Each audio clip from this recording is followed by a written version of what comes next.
Mi ex me acusó de serle infiel para justificar su aventura, así que recopilé cada prueba en silencio y lo vi rogar misericordia cuando el juez finalmente leyó la sentencia. Cuando pienso en todo lo que pasó, todavía me impresiona lo tranquila que logré mantenerme mientras mi vida parecía venirse abajo frente a mis propios ojos.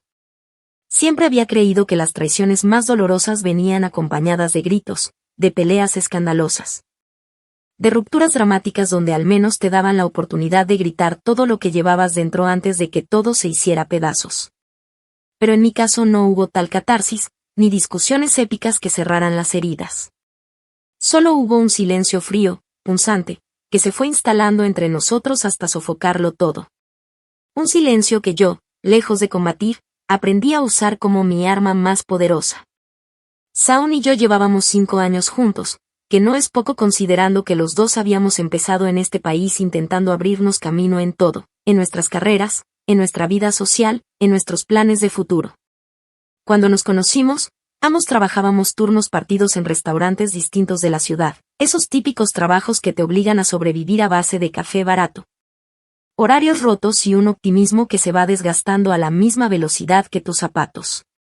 Sin embargo, de alguna forma nos mantuvimos juntos a pesar de todo. Al principio era fácil culpar a las circunstancias por cualquier roce, el estrés, la falta de dinero, el cansancio. Y sinceramente, durante mucho tiempo me aferré a esa excusa porque pensar que el problema estaba en la persona que amabas era simplemente demasiado doloroso. Con el tiempo, cuando finalmente conseguimos empleos un poco más estables, yo en una firma de contabilidad de tamaño medio, él en un concesionario de autos usados, las cosas cambiaron. No necesariamente para mejor. A medida que nuestras vidas se volvieron más estables económicamente, también quedaron expuestas todas las grietas emocionales que antes el estrés y la pobreza lograban ocultar. Shaun empezó a necesitar atención constante, validación permanente. Necesitaba sentirse importante, admirado, deseado. Y yo, a pesar de mis esfuerzos, no lograba llenar ese vacío. No porque no lo quisiera, sino porque no importaba cuánto diera, siempre parecía no ser suficiente. Lo primero que cambió fue su forma de mirarme. No era algo evidente para cualquiera, pero yo que lo conocía tan bien, notaba la diferencia. Había días en los que me miraba como si fuera una extraña, como si de repente mi presencia lo incomodara, lo molestara, como si yo fuera un recordatorio de todo lo que no había logrado ser. Después vinieron los cambios de humor, estallidos de ira por tonterías, silencios prolongados donde antes había bromas y confidencias, excusas cada vez más frecuentes para quedarse trabajando tarde. Yo, estúpidamente enamorada y temerosa de perder lo que habíamos construido, prefería hacerme la ciega durante mucho más tiempo del que debería haber tolerado. Siempre había una justificación razonable, siempre encontraba una forma de convencerme de que estaba exagerando. Hasta que llegó el día en que ya no se pudo tapar más. Todo empezó con un comentario torpe de una de mis amigas, de esos que pretenden ser inocentes pero que prenden todas las alarmas. Me dijo que había visto a Shaun salir de un restaurante con una chica que no era yo. Según ella, se abrazaban, se reían demasiado cerca como para ser solo amigos o compañeros de trabajo. Cuando se lo mencioné a Shaun, esperando al menos un poco de honestidad, lo que recibí fue una bomba aún peor, me acusó a mí de serle infiel. No solo lo negó todo, sino que volteó la historia de tal manera que, de un segundo a otro, yo pasé a ser la villana en su relato. Recuerdo perfectamente la forma en que me lo dijo, con esa voz alta y dura que reservaba para los momentos en que quería tener la última palabra a toda costa. Me gritó que estaba harto de mis engaños, que todos en su trabajo ya sabían que yo era una cualquiera, que no tenía cara para reclamarle absolutamente nada. No le importó que estuviéramos en nuestra casa, no le importó que los vecinos pudieran escuchar cada palabra.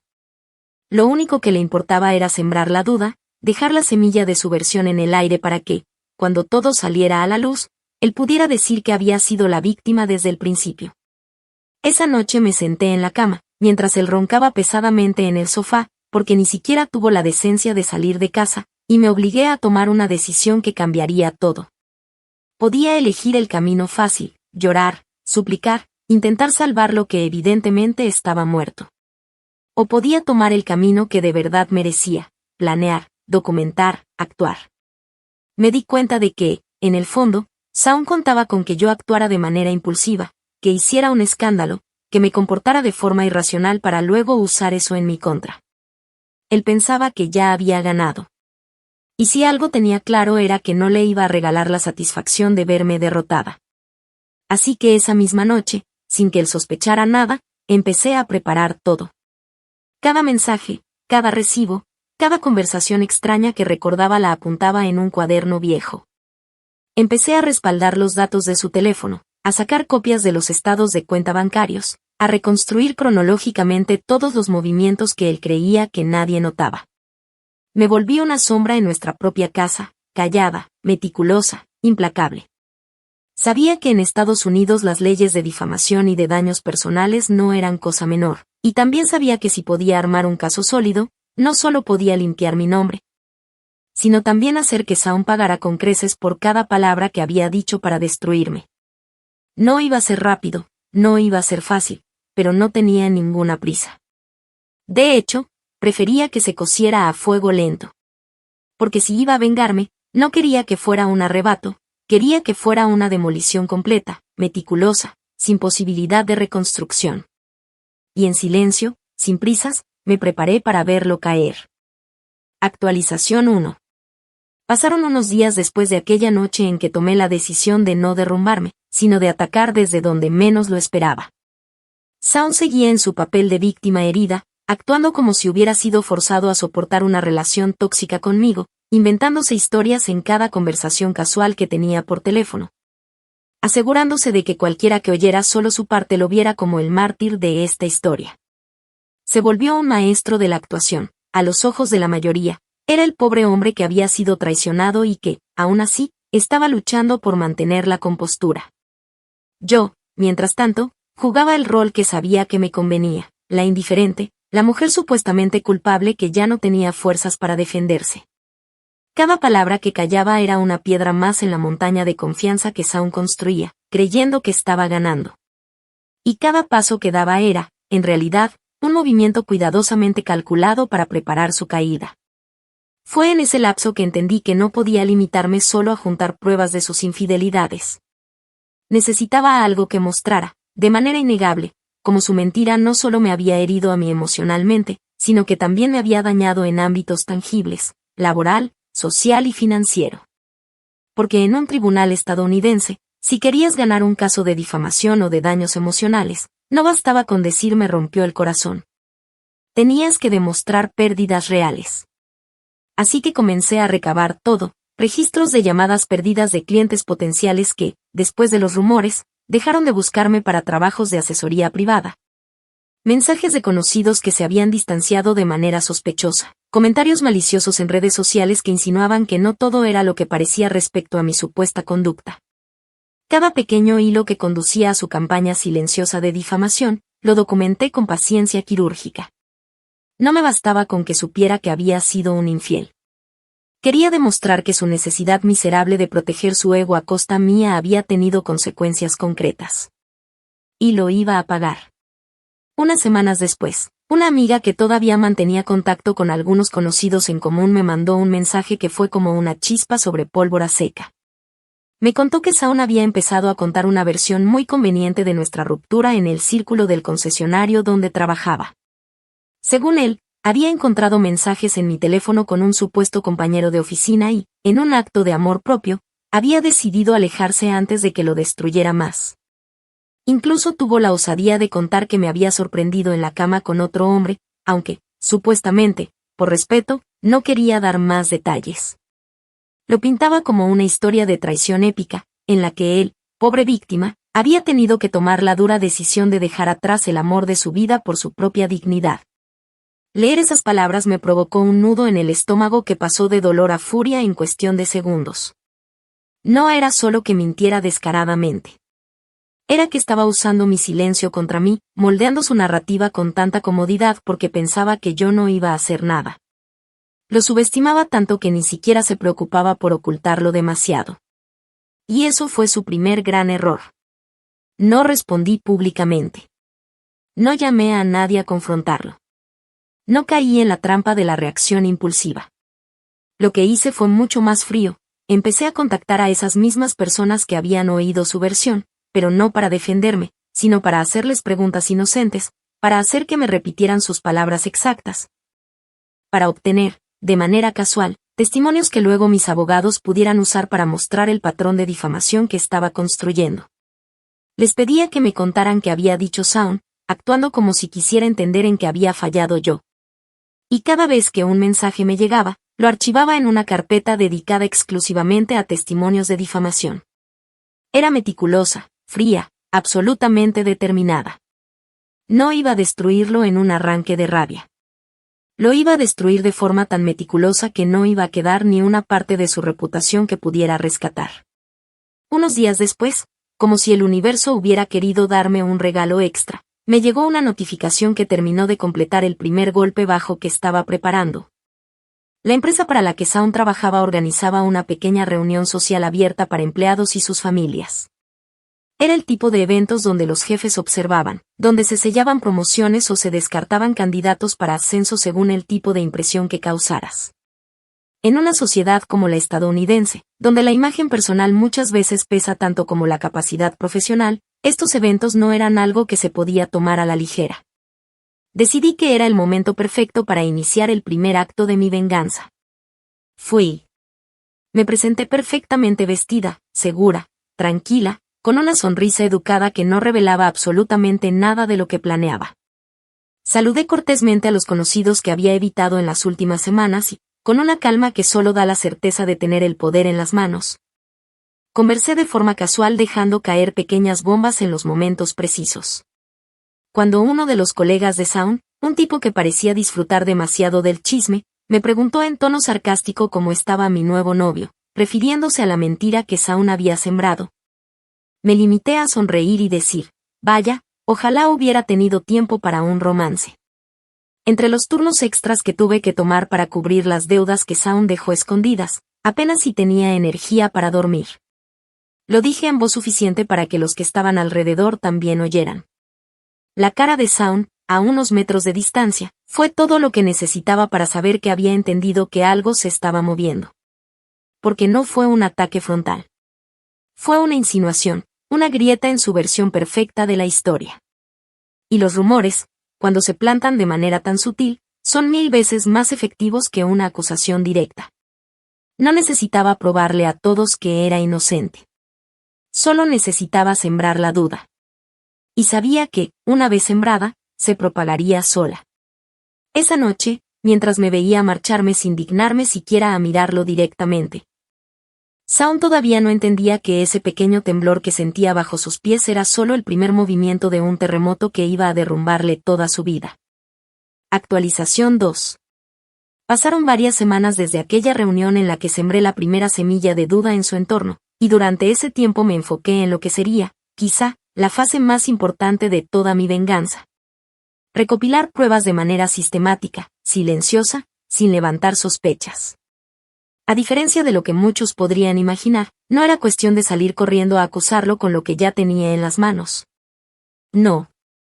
La verdadera demolición necesitaba ser construida con una base sólida, impenetrable, imposible de desarmar incluso si Sound intentaba, en su desesperación, fabricar alguna historia para contrarrestarla. Sabía que si quería hundirlo de forma definitiva, tendría que actuar como si cada movimiento mío fuera a ser diseccionado en un tribunal. No podía permitirme errores. Lo primero que hice fue asegurar todas las pruebas que ya había ido reuniendo en silencio. Cada mensaje capturado, cada recibo bancario que demostraba gastos fuera de lo acordado, cada registro de llamadas inusuales, los almacené en una carpeta encriptada en un disco duro externo, lejos del alcance de cualquier conexión a Internet. No iba a arriesgarme a que él, en un ataque de sospecha o de control, descubriera algo. A la par, creé una copia adicional almacenada en una cuenta de almacenamiento en la nube bajo un nombre que nada tenía que ver conmigo, como respaldo de respaldo. En Estados Unidos, donde las pruebas digitales pueden ser clave en procesos judiciales, tener varias copias seguras era esencial. No iba a dejar cabos sueltos. Una vez que me aseguré de que todo lo que ya tenía estaba protegido, comencé a recolectar más. Sabía que no bastaba con señalar su infidelidad o su campaña de difamación. Quería documentar cada movimiento suyo que mostrara negligencia financiera, abuso emocional, manipulación deliberada para dañarme. De alguna forma, convertí mi vida en un expediente, analizando cada interacción como si fuera una investigadora privada. Cada vez que Shaun me hablaba con desprecio, cada vez que se jactaba frente a terceros de lo libre que se sentía tras librarse de una carga como yo, tomaba nota. Registraba la fecha, la hora, las circunstancias. No grababa conversaciones ilegalmente, porque sabía que en mi estado eso podría volverse en mi contra, pero sí acumulaba testigos, correos electrónicos, mensajes de texto ambiguos que dejaban claro su desprecio y su intento de aislarme socialmente. También rastreé movimientos económicos. Gracias a que todavía compartíamos algunas cuentas conjuntas en proceso de cierre, podía ver en tiempo real cómo retiraba pequeñas cantidades de dinero para financiar su nueva vida, creyendo que yo no me daría cuenta. Cada gasto no justificado quedaba anotado en una hoja de cálculo donde especificaba monto, fecha, descripción del gasto y captura de pantalla adjunta. No era simplemente por el dinero, era por demostrar que su comportamiento irresponsable había afectado directamente mi estabilidad económica, algo que reforzaría aún más mi caso cuando llegáramos a juicio. En paralelo, me encargué de recopilar testimonios de carácter. No bastaba con demostrar que Shaun era un infiel y un difamador, necesitaba mostrar que su conducta habitual era perjudicial, que su credibilidad era, de entrada, cuestionable. Algunos amigos comunes, viendo la basura que Shaun había esparcido sobre mí sin razón, accedieron a darme declaraciones firmadas que detallaban momentos en los que lo habían escuchado mentir, exagerar o manipular situaciones para su beneficio.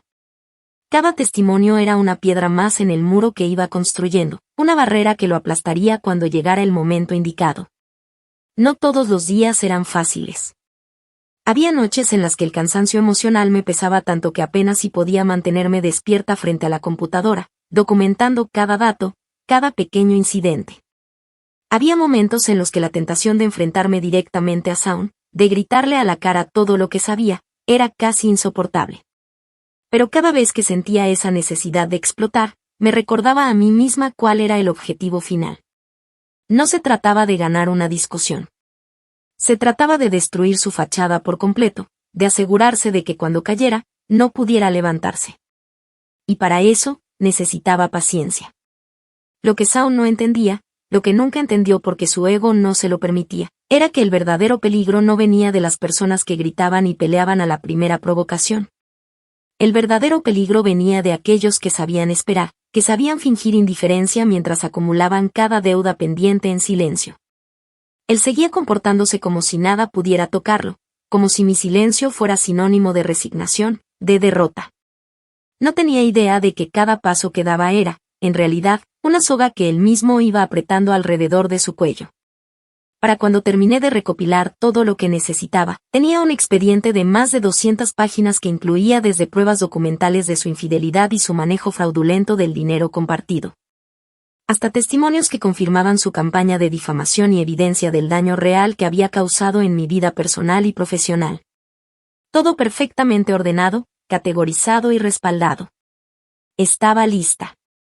Había terminado de construir la bomba. Ahora solo faltaba escoger el momento perfecto para detonarla. Actualización 3.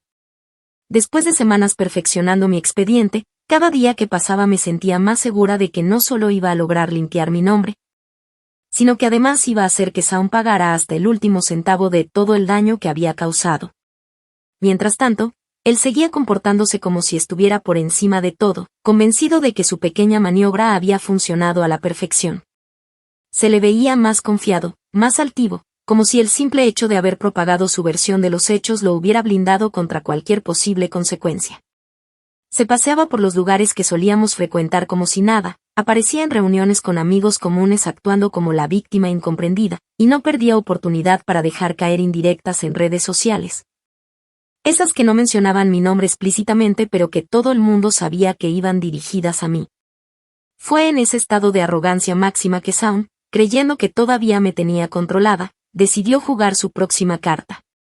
Un sábado por la tarde, mientras organizaba mis carpetas de evidencias y terminaba de coordinar con mi abogada los últimos detalles para la demanda, recibí un mensaje suyo. Era breve, casi casual, como si se tratara de una conversación cualquiera entre adultos civilizados. Me proponía vernos para hablar de algunos asuntos pendientes. No especificaba cuáles, pero su tono destilaba esa condescendencia que me resultaba ya tan familiar, como si en su mente él estuviera extendiéndome una rama de olivo que, por supuesto, yo debía agradecer. Accedí a verlo, no porque quisiera escucharlo, sino porque entendí de inmediato que esa sería la oportunidad perfecta para confirmar lo que ya sabía. Shaun pensaba que yo era tan débil como para aceptar cualquier basura que me ofreciera. Y también porque necesitaba verlo de frente, escuchar cómo trataba de venderme su última mentira, para terminar de calibrar hasta dónde estaba dispuesto a llegar en su intento de salirse con la suya. Nos encontramos en una cafetería cerca de su trabajo, un lugar lo suficientemente público como para que él sintiera que tenía el control, pero también lo suficientemente discreto como para evitar un escándalo. Llegué puntual, vestida de manera impecable pero sobria, proyectando exactamente la imagen que quería, alguien sereno, alguien que no estaba arrastrándose, alguien que, de hecho, ya estaba muy por encima de todo ese teatro. Shaun llegó unos minutos después, saludándome con esa sonrisa falsa que tantas veces había usado para manipularme en el pasado. Se sentó frente a mí, acomodándose con la seguridad de quien cree que ya ha ganado, y sin mucho preámbulo empezó a hablar de lo dañados que estábamos ambos, de lo tóxico que había sido todo entre nosotros y de la necesidad de cerrar este capítulo de la mejor manera para los dos. Decía frases vacías como no guardo rencor y quiero lo mejor para ti, pero cada palabra estaba cuidadosamente elegida para posicionarlo como el adulto maduro de la situación. El que estaba siendo generoso al ofrecer una solución amistosa. Después de varios minutos de palabrería, llegó el verdadero propósito de la reunión. Shaun proponía que dividiéramos lo que teníamos de forma justa. Lo que en su cabeza significaba que él se quedaría con el auto que estaba a mi nombre, con varios de los muebles de la casa que yo había pagado y, además, que no le pidiera ninguna compensación económica ni hiciera escándalos públicos sobre la ruptura. Incluso insinuó que firmáramos un acuerdo de no agresión mutua, donde básicamente me comprometía a no hablar mal de él bajo ninguna circunstancia. Todo, claro, planteado bajo la excusa de que era por nuestro bienestar emocional. Escucharlo hablar con esa superioridad, como si realmente creyera que estaba haciéndome un favor, me provocaba una mezcla de asco y satisfacción difícil de describir. Porque mientras él seguía representando su obra de teatro barata, yo ya tenía en mis manos todo lo necesario para destruirlo legalmente, y él ni siquiera lo sospechaba. No mostré ninguna emoción. No le di ni un solo indicio de que su propuesta me parecía ridícula. Simplemente asentí de vez en cuando, hice algunas preguntas aparentemente ingenuas sobre los términos que él sugería, y fingí considerar sus ofertas como si realmente las estuviera sopesando. Quería que se sintiera confiado, que creyera que me tenía exactamente donde quería. Al final de la reunión, Shaun me entregó unos documentos que había preparado. Eran papeles escritos de forma amateur, sin validez legal real, donde básicamente consignaba los términos de su generoso acuerdo. Tomé los papeles, los guardé en mi bolso con una sonrisa tranquila, y le dije que necesitaba tiempo para revisarlos con calma. Shaun, creyéndose el maestro del juego, sonrió satisfecho y me dio un abrazo forzado antes de irse, seguro de que había cerrado el asunto de la manera más ventajosa posible para él. Lo que no sabía era que esos papeles que me había dado, y la conversación que habíamos tenido, serían pruebas adicionales que presentaríamos ante el tribunal. Pruebas que demostrarían que no solo había intentado manipular la narrativa a su favor, sino que también había intentado coaccionarme para renunciar a mis derechos legítimos bajo presión emocional. Salí de aquella cafetería con una calma absoluta, sabiendo que el terreno estaba completamente preparado para el siguiente movimiento. Shaun pensaba que había dado el golpe final, pero en realidad lo único que había hecho era ofrecerme más munición para destruirlo. Y no pensaba desaprovecharla. Actualización 4. El falso ultimátum que Shaun había intentado imponerme no solo reforzó mi determinación, sino que me dio la confirmación final de que estaba listo para ser arrastrado al abismo que él mismo había cavado. No sentí prisa en ejecutar el siguiente paso. De hecho, entendía que la paciencia seguía siendo mi mejor aliada. En cada conversación, en cada acción suya, Shaun seguía operando bajo la falsa creencia de que yo era un peón derrotado, alguien demasiado débil para contraatacar. Esa confianza desmedida era exactamente lo que necesitaba para que, cuando el golpe llegara, no tuviera escapatoria posible. Mi abogada, que llevaba semanas ayudándome a perfeccionar la estrategia legal, y yo decidimos que era el momento de actuar. Ya teníamos toda la documentación necesaria para iniciar una demanda civil por difamación, daños emocionales, fraude económico y apropiación indebida. También, de manera paralela, preparamos una orden de restitución de bienes, incluyendo el automóvil que Shaun había pretendido quedarse con su acuerdo ridículo, así como los muebles y electrodomésticos que estaban legalmente asociados a mi nombre en las facturas de compra. En Estados Unidos, especialmente en estados donde el respeto a los contratos y a la propiedad es extremadamente estricto, tener las pruebas en orden era esencial para ganar. Y no solo las teníamos, sino que cada documento, cada testimonio, estaba armado como una pieza de dominó colocada en fila, lista para caer y arrastrar consigo toda su estructura de mentiras. Presentamos todo en el tribunal local una mañana de lunes, eligiendo esa fecha no por casualidad, sino porque sabíamos que interrumpir su semana laboral iba a maximizar su ansiedad y su distracción. La notificación oficial le llegó a las pocas horas. Mientras yo estaba en mi oficina trabajando tranquilamente, Shaun recibía, en su trabajo, el paquete completo, demanda, citación para audiencia preliminar y la documentación inicial de las pruebas que planeábamos presentar. No era una advertencia. Era una sentencia que ya empezaba a escribirse. La reacción de Shaun no se hizo esperar. Esa misma tarde empezó a bombardearme con mensajes, primero en tono agresivo, acusándome de querer arruinarle la vida, preguntándome cómo me atrevía a hacerle esto después de todo lo que habíamos pasado. Después, cuando vio que no respondía, cambió a un tono más suplicante, enviando mensajes donde decía que todo había sido un malentendido, que podíamos resolverlo como adultos sin necesidad de involucrar a abogados. Ignoré cada mensaje. No era mi problema que ahora viera el precipicio al borde del cual había estado bailando con tanta arrogancia. Pocos días después, Shaun intentó un último recurso patético, fue a buscarme a la salida de mi trabajo. Lo vi desde lejos, apoyado contra su auto, con esa expresión de niño atrapado que también había perfeccionado a lo largo de los años. Me interceptó antes de que pudiera llegar a mi carro, y, sin ningún pudor, empezó a decirme que todo esto era una exageración, que no tenía sentido arruinar nuestras vidas así. Que nadie saldría ganando si seguíamos por ese camino. Me habló de recuerdos felices, de los planes que alguna vez habíamos tenido, de la historia de amor que estábamos echando a perder. Me mantuve completamente en silencio mientras hablaba, observándolo como quien observa a un extraño contando una historia que no tiene nada que ver contigo. Cuando terminó su discurso, le dije con calma que cualquier cosa que tuviera que decirme, la dijera frente al juez. No grité, no lloré, no discutí. Me limité a subir a mi auto y dejarlo allí parado, derrotado, viendo cómo me alejaba sin siquiera mirarlo una segunda vez. Ese momento fue crucial. No solo para mí, que sentí como cada gramo de poder que él había intentado quitarme volvía a mí multiplicado, sino también para él, que finalmente empezó a entender que no estaba jugando. Que todo el control que había creído tener era una ilusión, y que ahora era yo quien llevaba las riendas de todo. A partir de ahí, el proceso avanzó rápido.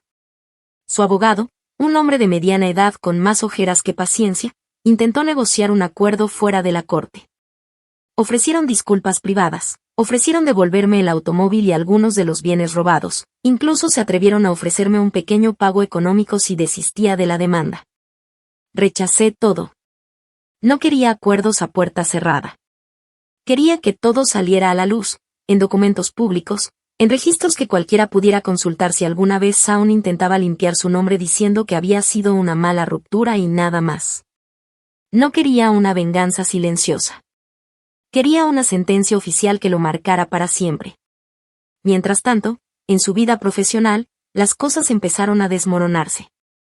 Los rumores sobre la demanda se esparcieron como pólvora. Sus superiores, preocupados por la reputación del concesionario, empezaron a alejarse de él. Perdió clientes potenciales. Su nombre comenzó a ser asociado no con éxito o confiabilidad, sino con problemas legales, demandas y escándalos. Cada pedazo de su vida cuidadosamente construido sobre mentiras empezaba a derrumbarse bajo su propio peso. Y yo, viendo todo desde la distancia, sin mover un solo dedo para detenerlo. Sentía la satisfacción fría y perfecta de quien sabe que cada gota de sufrimiento que enfrenta su enemigo es el resultado exacto de sus propios actos. La audiencia final ya tenía fecha. y si Saun creía que todavía le quedaba alguna posibilidad de salvarse, lo que venía iba a demostrarle lo equivocado que estaba. Actualización final. El día de la audiencia final llegó con un aire de inevitable catástrofe que yo había esperado pacientemente durante meses.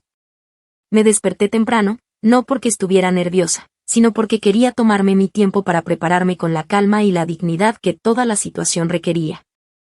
Elegí mi ropa con cuidado, un conjunto sencillo pero elegante, que proyectaba exactamente lo que quería que el juez y cualquiera que estuviera presente viera en mí, una persona que había sido ultrajada, que había soportado humillaciones en silencio, pero que había decidido, con todo el peso de la razón y la ley, defenderse de la única manera verdaderamente efectiva en un país donde la reputación puede significarlo todo.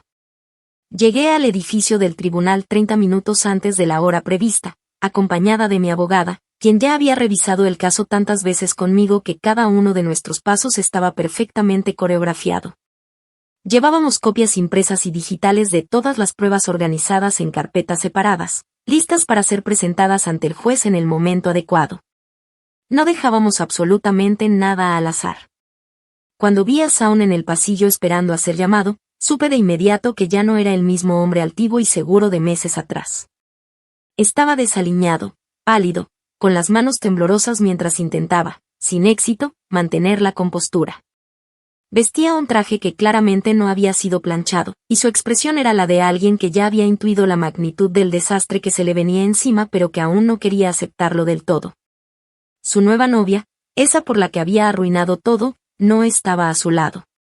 Según supe después, la había dejado semanas atrás, huyendo de la tormenta cuando se dio cuenta de que no había nada que rescatar.